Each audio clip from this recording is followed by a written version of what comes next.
வணக்கம் மக்களே, good பையோடைய next எபிசோடுக்கான explanation தான் பார்க்க போகிறோம். ஃபர்ஸ்ட் ஆஃப் ஆல் இந்த எபிசோடைய ஆரம்பத்திலே சர்ஜன் கிம் வந்து ஜிஹானா கிட்ட உனக்கு எதனாச்சும் தேவைப்படுதா, நான் டாங்ஜுவுக்கான பொருட்களை எத்தார போகிறேன்னு சொல்ல அந்த இடத்துல ஜிஹானாவும் எனக்கு எதுவுமே தேவையில்லைன்னு சொல்லிட்டு டாங்ஜுவை பார்த்து கொஞ்சம் வருத்தப்படுறாங்க. அந்த இடத்துல சர்ஜன் கிம்க்கு லைட்டாக அது பொசஸ் ஆகிற மாரி காமிக்க இந்த இடத்துல மின்சிக்கை காமிச்சா மின்சிக்கு வந்து டேயாங்கிட்ட எல்லா இன்ஃபர்மேஷனையும் கேட்டுன்னு இருக்காரு. அதாவது கமிஷனர் என்னென்ன பண்ணியிருக்காருன்னு இன்ஃபர்மேஷன்லாம் கேட்க அதில் ஒரு சில இன்ஃபர்மேஷன்லாம் டேயாங் ஷேர் பண்ணுறாரு. டேயாங் என்ன சொல்கிறாருன்னா, கமிஷனர் இந்தமாரி புதுசாக ஒரு குரூப்பை ஓப்பன் பண்ண போகிறானா, அதோடைய பேர் எஸ்பிஓன்ற மாதிரிலாம் சொல்ல அதை கேட்டு மின்சிக் வந்து கடுப்பாகிறாரு. அந்த சமயத்தில் ஒருத்தர் வந்து இந்தமாரி அர்ஜென்ட்டாக ஒரு விஷயத்த மென்சிக்கிட்டேயும் டேயாங்கிட்டேயும் சொல்ல அதை கேட்டு அவங்க ஷாக் ஆகிறாங்க. அந்த விஷயம் சர்ஜன் கிம்முடைய காதுக்கும் போகுது. அது என்னன்னா, கோல்டன் பண்ணி இறந்துட்டாருன்றது தான். எவனோ ஒருத்தவன் அவன் பொருளை எடுத்து அவனே போடணுன்ற மாரி போலீஸ் காரிலே வச்சு கோல்டன் பண்ணியை போட்டு தள்ளியிருக்காங்க. ஆக்சுவலி போலீஸ் வந்து கோல்டன் மணியோடைய அந்த காரை ஓட்டி வந்துருப்பாங்க. ஆனால் நடுவே போயிருப்பாங்க. அந்த சமயத்தில் பேக் இருப்பாங்கள்ல, பேக் தான் வந்து கோல்டன் மணியை போட்டு தள்ளுறதுக்காக அந்த இடத்துக்கு வந்திருக்குது. அதுக்கப்புறம் பேக் தான் கோல்டன் மணியும் போட்டு தள்ளியிருக்காரு. இதெல்லாம் நமக்கு தெரிய வர அந்த இடத்துக்கு சர்ஜன் கிம் வந்து என்ன நடக்குதுன்னு எல்லாத்தையும் பார்க்க மின்சிக் தான் புலம்பின்னு இருக்காரு.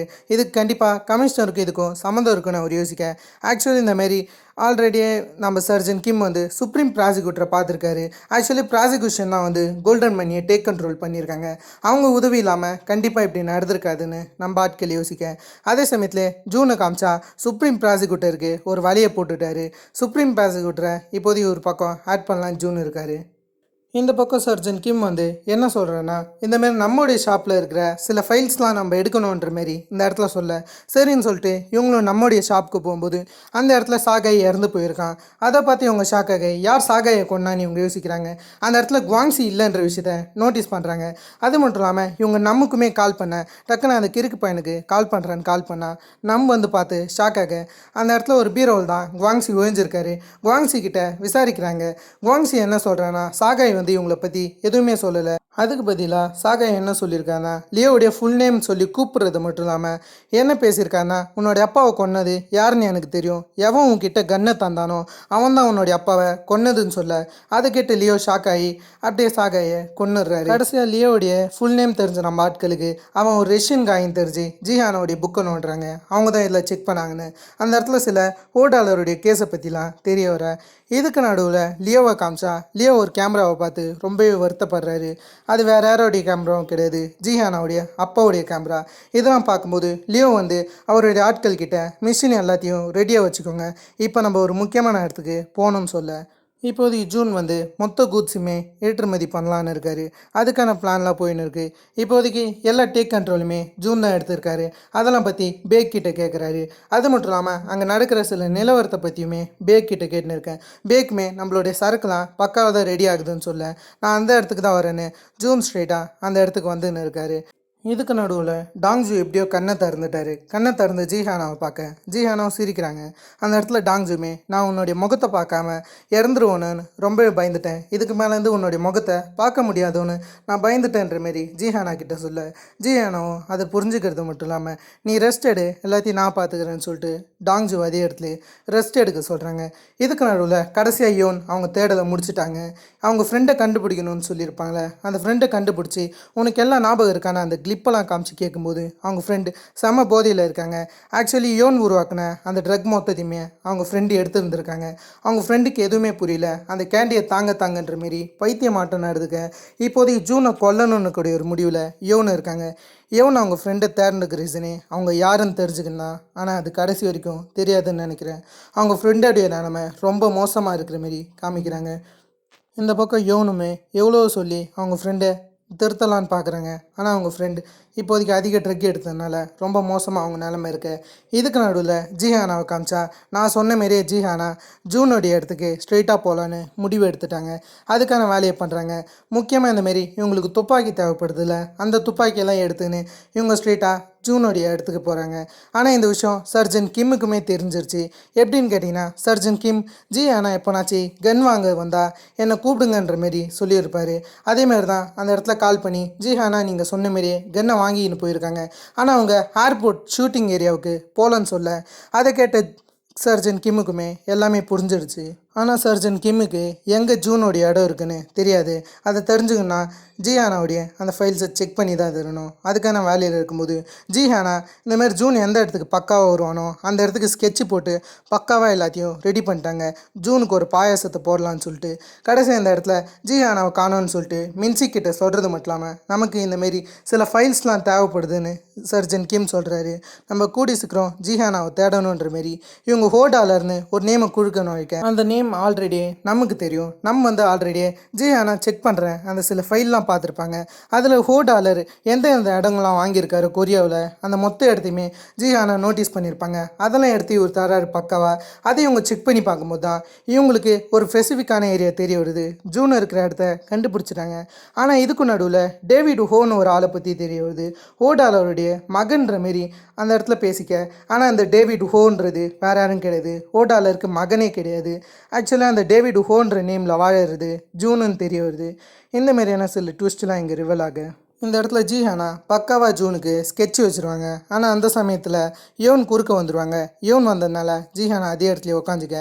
கடைசியாக யோன் வரது மட்டும் இல்லாமல் எதுக்கு நீ இப்படி பண்ணன்னு கேட்கும்போது அங்கே இருக்கிற ஆட்கள்லாம் யோனை போட்டு பயங்கரமாக அடிக்கிறாங்க. யோனுமே எதுக்கு நீ இப்படி பண்ண, எதுக்கு அவளை அப்படி பண்ண, நான் உன்னை கொன்றுவேன்ற மாரி பயங்கரமாக கத்தின்னு இருக்கேன். அந்த இடத்துல ஜூன்மே நீ இதை தானே ஆசைப்பட்ட, அவள் சாகணும்னு ஆசைப்பட்ட, நான் அவளுக்கு சொர்க்கத்தை காமிச்சேன், உனக்கு தேவையான விஷயம்லாம் இப்போ கிடச்சிடுச்சான்ற மாரி இந்த இடத்துல இவர் சொல்கிறது மட்டும் இல்லாமல் இந்த மாதிரி யோனுடைய ட்ரக்கை எடுத்து யோனிக்கே தரலான்னு அவளுடைய வாயில் 2 ட்ரக் மாத்திரையை போட்டுறாரு. ஆனால் அதை அவள் ஃபுல்லாக முழுகலை. அதோடைய எசன்ஸ் மட்டும் லைட்டாக உள்ளார போயிடுச்சு. அதுக்குள்ளார எப்படியோ அதை அவள் வெளியே துப்பிடுறான். அந்த சமயத்தில் ஜூனுக்கு ஒரு கால் வர அதை கேட்டு அவர் ஷாக் ஆகி இங்கே இருக்கக்கூடிய எல்லா பில்டிங்கும் பார்க்க கடைசியாக அவர் ஜிஹானாவை பார்த்துடுறாரு. ஜிஹானா அதை பார்த்து ஜூனோடைய ஃபோனையே சுட்டுடுறாங்க. ஆனால் அது லைட்டாக இவருடைய காதை ஒராசிக்கிட்டு போயிடுச்சு. அதில் எப்படியோ ஜூனுக்கு அதிக ஆயுசுன்ற மாரி தப்பிச்சிட்டான் பையன். ஆனால் ஜூன் எல்லாத்தையும் புரிஞ்சுன்னு இப்போதைக்கு சேஃப்டி ஆகணும்னு இருக்காரு. அதுக்கேற்ற மாதிரியே ஜூன் பியோக்கோட தப்பிச்சு போயின்னு இருக்கேன். ஜிஹானா முடிஞ்சாலுக்கு சுட ட்ரை பண்ணுறாங்க. ஆனால் சுட முடியல. அந்த இடத்துக்கு அதுக்குள்ளார அடிக்க ஆட்கள் வர. ஆனால் ஜிஹானா ஒருத்தவனையும் சும்மா விடல. அந்த இடத்துல பயங்கரமாக சண்டை போடுறாங்க. அந்த அளவுக்கு ஜிஹானாவுடைய ஃபைட்டிங் ஸ்கில்லை செம அமேசிங்காக காமிச்சிருப்பாங்க. அந்த அளவுக்கு எல்லாருமே மாணவரியாக சுட்டுன்னு இருக்கேன். அதுக்கு நடுவில் எங்கே ஜூன் இருக்கான்னு ஒருத்தவங்க கிட்டே கேட்கும்போது 20th ஃப்ளோருன்னு தெரியுது. அந்த இடத்துக்கு இவங்க போகலான்னு பார்த்தா பேக் அவங்க ஆட்களோட வந்துட்டார் அந்த இடத்துக்கு. அந்த இடத்துல மாணவரியாக எல்லாரும் சுட்டுக்குன்னு இருக்காங்க. ஆனால் ஜிஹானா ஒரு மூட்டைக்கு பின்னாடி வழியே இந்த இடத்துல இருந்து எப்படி தப்பிக்கிறதுன்னு தெரிஞ்சு ஃபயர் எக்ஸ்டென்ஷனை அடிக்கிறது மட்டும் இல்லாமல் அந்த புகையிலே மொத்த பேருமே சவுண்டை வச்சு மட்டுமே போட்டு தரல. இந்த இடத்துக்கு கடைசியாக சர்ஜன் கிம் வந்துட்டார். ஆனால் சர்ஜன் கிம்மையும் இவங்க சும்மா விடலை. அந்த இடத்துக்கு அப்போ கூட அதிக ஆட்கள் வர செமையா சர்ஜன் கிம் அவர்கிட்ட இருக்கிற 2 தடியை எடுத்து எல்லாரையும் போட்டு வெளுத்து வாங்குறாரு. ஜிஹானா ஜூன் லிஃப்ட் வழியாக தான் வருவான்னு தெரிஞ்சு கரெக்டாக எய்ம் பண்ணி வைக்கும்போது அவங்க ரீலோட் பண்ணலை. அதில் ஜூன் அசால்ட்டாக ஜிஹானாவை சுட ஜிஹானா வெஸ்ட்டு போட்டதுனால எப்படியோ தப்பிச்சிட்டாங்க.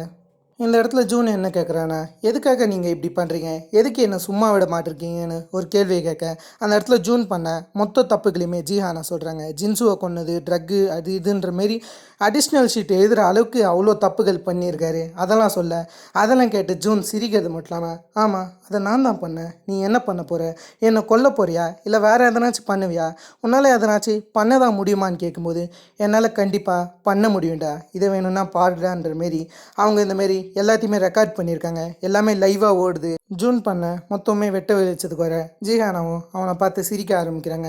ஆக்சுவலி ஜிஹானா இங்கே வரும்போதே அவங்க ஹெட்டுக்கிட்ட எல்லாத்தையும் நீங்கள் லைவாக டெலிகாஸ்ட் பண்ணணும்னு இவங்க சொல்லியிருந்திருப்பாங்க. அதாவது இவங்க இந்தமாரி கேமரா எடுத்துன்னு போகுது ஜூன் பண்ணுற மொத்த விஷயங்களையும் வெளியே கொண்டாடணும்னு ஆல்ரெடி அவங்க ஹெட்டுக்கிட்ட பேசியிருப்பாங்க. ஹெட்டு தான் இந்த வேலைகளை பார்த்துருக்காரு. இதுக்கு நடுவில் கமிஷனர் வந்து எஸ்பியோன்னு ஒரு டீமை உருவாக்குறதா சொன்னார்ல, அதை பற்றி பேசின்னு இருக்கும்போது அந்த இடத்துல ஜூனோடைய வீடியோ எல்லாருக்கும் ஷேர் ஆகிடுது. அதை பார்த்து எல்லாருமே ஷாக் ஆகிறாங்க. ஜூன் மொத்தத்தையும் அவன் வாயாலே ஒத்துக்க. இதுக்கு நடுவில் டாங்ஜு வேக்கப் ஆகிட்டாரு. டாங்ஜுவும் அந்த வீடியோ பார்த்து களத்தில் இறங்கலான்னு இருக்காரு. இந்த பக்கம் பேக் மிச்ச விஷயங்களை நான் பார்த்துக்கிறேன்னு சொல்லிட்டு ஜூன்கிட்ட பேசின்னு இருக்கேன். அதுக்கு நடுவில் யோனை காமிச்சா யோன் வந்து ஒரு துப்பாக்கியை பாக்கெட்டில் வச்சுருப்பாங்க. அதை இந்த பக்கம் ஜிஹானா நோட்டீஸ் பண்ணுறாங்க. அந்த இடத்துல ஜிஹானாவை அடிக்கலான்னு சொல்லிட்டு ஜூன் வராரு. இந்த மாதிரிலாம் காமிக்கும்போது அந்த பக்கம் டாங்ஜூ களத்தில் இறங்கினார்ல இப்போதைக்கு வெளியே போகலான்னு இருக்காரு. டாங்ஜூ இருக்கிற இடம் இப்போதைக்கு எல்லாருக்கும் தெரிஞ்சிச்சுன்னு நினைக்கிறேன். அதில் எந்த இடத்துக்குமே அதிக ஆட்கள் வர நம்மும் சரி குவாங்ஸியும் சரி அதிரிறானுங்க. அந்த இடத்துல டாங்ஜூ திரும்பியுமான்ற மாரி அவ்வளோ வலிகள் இருந்தாலும் அந்த வலிகளோட சண்டை போடுறாரு. இந்த பக்கம் அந்த சைட் ஜூன் வந்து ஜிஹானாவை போட்டு பயங்கரமாக அடிச்சுன்னு இருக்க. கடைசியாக ஜிஹானா யோன் கையில் இருந்த அந்த கன்னை வாங்கிடுறாங்க. அந்த கன்னை வச்சு ஜூனை சுடலான்னு இருக்காங்க. அதுக்கேற்ற மாதிரியே இவங்க சுடவும் செய்கிறாங்க. ஆனால் ஜூன் அதுலேருந்து தப்பிச்சிட்டாரு. இந்த விஷயத்த சர்ஜன் கிம் கேட்கறது மட்டும் இல்லாமல் மேலே போகலான்னு இருக்காரு. அந்த இடத்துல தான் சுடுற சத்தம் கேட்டுச்சுன்னு. ஆனால் லிஃப்ட் வழியாக இன்னும் அதிக ஆட்கள் வர அந்த சமையல் தான் தலைவர் ஜேஹங் அந்த இடத்துல இந்த நியூஸை பார்த்து வர்றாரு. அதில் ஜேஹங் இந்த சைட் சண்டை போடும்போது ஜூன் இந்த பக்கம் ஜிஹானாவை கொல்லலான்னு இருக்காரு. அந்த சமயத்தில் நீ ட்ரிகரை புல் பண்ணா நான் உன்னை கொன்றுவேன்னு சொல்லிட்டு லியோ வராரு. இதுக்கு நடுவில் சாகையோடு பேசின அந்த சீனை காமிக்கிறாங்க. யார் உனக்கு கன்னை தந்தானோ அவன் தான் உன்னுடைய அப்பாவை கொன்னது. ஹோடாலர் ஒன்றும் உன்னுடைய அப்பாவை கொல்லலைன்னு சொல்ல. இதுக்கு நடுவில் பாஸ்ட்டில் லியோ இருக்கார். லியோவை தேடி ஜூன் வரது மட்டும் இல்லாமல் ஹோடாலர் தான் உன்னுடைய அப்பாவை கொன்னதுன்னு சொல்லி அந்த கன்னை ஜூன் தான் தந்திருக்காரு. எந்த கன்னுன்னு கேட்டிங்கன்னா ஜிஹானாவுடைய அப்பாவை சுட்டு கொண்டு இருப்பார். அந்த கன்னை பற்றி தான் பேசுகிறாங்க. இதுக்கு நடுவில் லியோ சண்டை போடலாம் இருக்கும்போது குறுக்க பேக் வந்துடுறாரு. அதில் பேக் கூட சண்டை போடும்போது அந்த இடத்துல இவனும் ஜிஹானாவும் லிஃப்ட்டில் போக அதை பார்த்த லியோவும் லிஃப்ட்டில் போயிடுறாரு. அதில் இவர் இந்த சைடில் வர commissioner on site meeting attend பண்ணியிருப்பார்ல. இந்த இடத்துல எல்லாமே டாங்ஜுக்கு தெரிஞ்சு கமிஷனரை ஸ்ட்ரெயிட்டாக பார்க்குறது மட்டும் இல்லாமல் எவ்வளோ திமிரிடாக இருக்கணுன்ற மாரி கமிஷனரே ஓங்கி செவுல்லே அடிச்சிடறாரு. கமிஷனருடைய மூஞ்சி முகரெல்லாம் எகிரிட்டுது. கமிஷனர் அப்போலேருந்து டாங்ஜூன்னு தான் கத்தின்னு இருக்காங்க. யோசிச்சு பாருங்க. இந்த சைட் டாங்ஜூ கடைசியாக மின்சிக்கை பார்க்குறாரு. அதில் மின்சிக்கோடைய காரில் உட்காந்து ஜிஹானா இருக்கக்கூடிய அந்த இடத்துக்கு போகலான்னு இருக்காரு. இந்த இடத்துல எல்லாருமே லிஃப்ட்டில் ஏறி இருப்பாங்களே. அந்த இடத்துல ஜிஹானாவுமே நீ எதுக்கு என்னை காப்பாற்றணும், அதுக்கு எதனாச்சும் ரீசன் இருக்கானும் போது அந்த இடத்துல லியோ என்ன சொல்கிறான்னா நான் உன்னுடைய அப்பாவுக்கு கடமைப்பட்டிருக்கேன், அதுக்காக தான் இதை பண்ணுறேன்னு சொல்ல. என்னன்னு பார்த்தீங்கன்னா பாஸ்ட்டில் எல்லாருமே லியோவை போட்டு பயங்கரமாக அடிப்பாங்க. அவ்வளோ ஒன்றும் பெரிய லியோ கிடையாது.